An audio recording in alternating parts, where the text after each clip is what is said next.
There is a number in your head. You may never have said it out loud, but you know roughly what it is. The salary that would make you relax, the savings that would make you feel safe, the amount of money that would finally make you feel rich. And maybe you are not there yet, but here's the strange part. A lot of people who reach their number still do not feel rich. They earn more than they ever imagined. They own things they once dreamed about, and somehow the feeling they were chasing is still one promotion, one house, or 1 zero away. So perhaps the problem is not that the number is too small. Perhaps the problem is that the number can move. And if you do not understand why it moves, you can spend your entire life becoming wealthier without ever feeling like you have enough. Imagine Sebastian at 25. He has just received his first serious paycheck. It is not a fortune, but to him it feels enormous. For the first time, dinner with friends does not require mental arithmetic. A broken phone would be annoying, not catastrophic. He can save a little. He can breathe a little. He thinks, if I could earn twice this much, I would never worry about money again. 5 years later, he does. His apartment is better. His car is newer. The restaurants are nicer. Even his problems have upgraded. But the calm he expected, it lasts a few months. Then twice his old salary becomes normal, and the number in his head moves again. This is not a story about Sebastian being greedy. It is a story about being human. Think about the last thing you wanted badly. A promotion, a car, an apartment, maybe just a bank balance that did not make you nervous. Before you had it, it felt important. You imagined how different life would be. Then one day it became yours, and for a while, it really was different. But slowly, without asking your permission, your extraordinary new life became your ordinary Tuesday. Psychologists call this hedonic adaptation. The name is not important. The pattern is. Your brain is very good at turning improvements into expectations. Yesterday's dream becomes today's normal, and today's normal becomes tomorrow's minimum. That ability helps us survive difficult things, but it also makes good things disappear into the background. You do not stop appreciating them because you are a bad person. You stop noticing them because your brain has filed them under. This is just my life now. But adaptation only explains why the old number loses its power. It does not explain who gives you the new one. At 35, Sebastian is doing well. Then a colleague buys a larger home. An old friend posts from the Maldives. Someone younger announces that they sold a company. Nothing has been taken from Sebastian. His salary is the same. His home is the same. His life 1 minute ago was the same. But now it feels smaller. That is because we rarely judge wealth in isolation. We judge it in relation to whoever is visible. And today, the people visible to you are not just your neighbors. They are the most successful people in the world, selected by an algorithm, edited into their best 15 seconds, and placed in your hand before breakfast. You are comparing your entire life with everyone else's highlight reel. That is a race no income can win. There is a third force, and this one is harder to see because it often looks like success. When income rises, life expands to meet it. The basic car becomes the good car. The good apartment becomes the right neighborhood. The occasional treat becomes the standard you no longer want to lose. None of these choices is automatically wrong. The danger is that they arrive one at a time. An extra subscription, a larger payment, a more expensive social circle, a house that needs two high incomes every month for decades. Each upgrade feels affordable. Together, they can make a high-income life surprisingly fragile. This is lifestyle inflation. But I think there is a better way to describe it. Your life becomes more expensive to keep. And the more expensive your life is to keep, the more power your next paycheck has over you.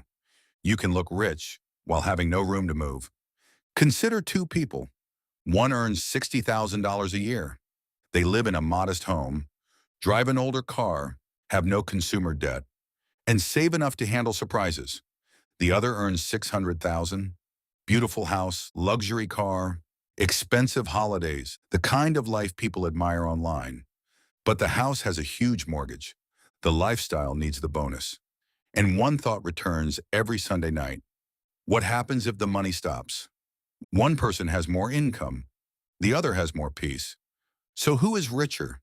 The honest answer is, we do not know. Because income tells us what comes in. It does not tell us how much is already spoken for. And it does not tell us how much control a person has over their own time. This is where the usual definition of wealth starts to break. We think wealth is a large number, but a number without context tells you almost nothing. $10,000 can be a lifeline to one person and 1 month of payments to another. Maybe wealth is not what you earn.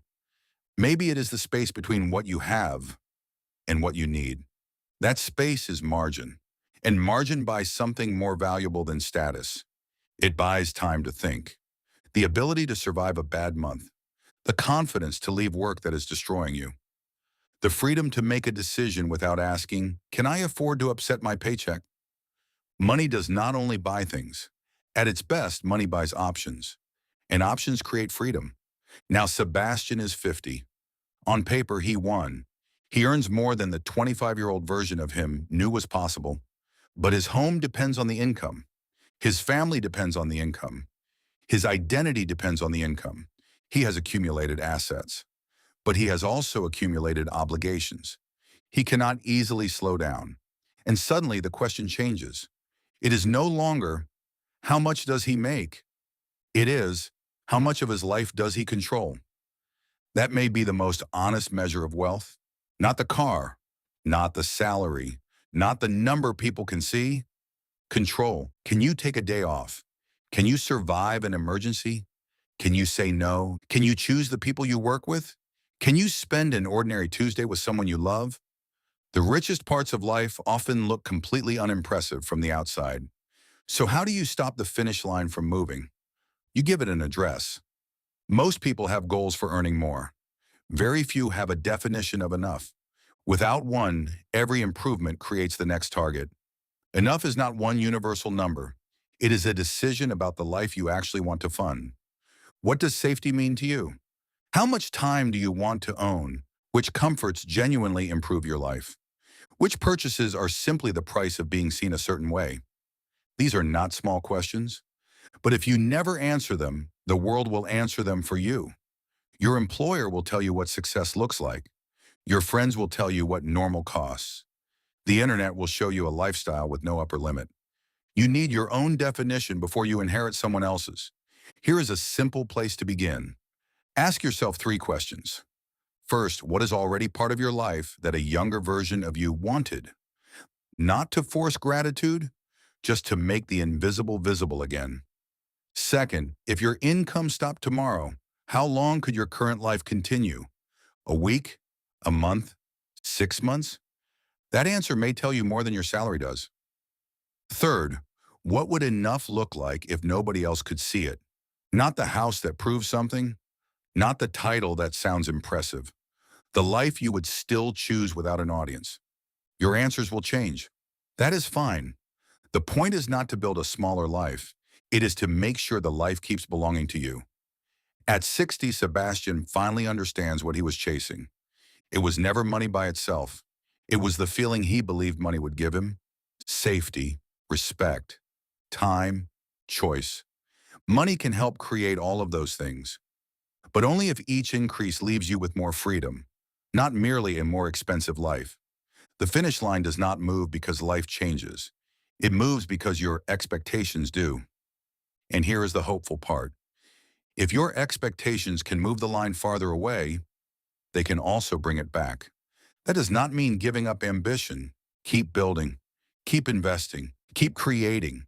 Just decide what the work is for.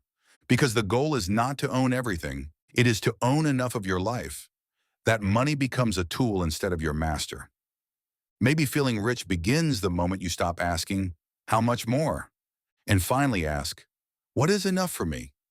If you want to understand not only how money works, but how it shapes the decisions we make, subscribe.